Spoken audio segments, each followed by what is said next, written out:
കനത്ത മഴയിൽ ഉച്ചക്കടയിൽ മതിലിടിഞ്ഞു വീണ് വയോധികയ്ക്ക് ദാരുണാന്ത്യം.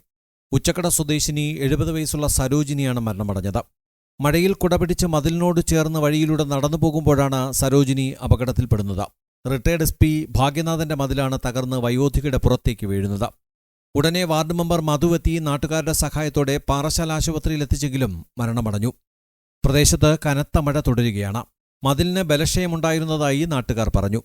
മതിലിന്റെ 4 വരി കല്ലുകളാണ് 20 മീറ്ററോളം തകർന്ന് നിലം പതിച്ചത്. പൊഴിയൂർ പോലീസ് മേൽനടപടികൾ സ്വീകരിച്ചു.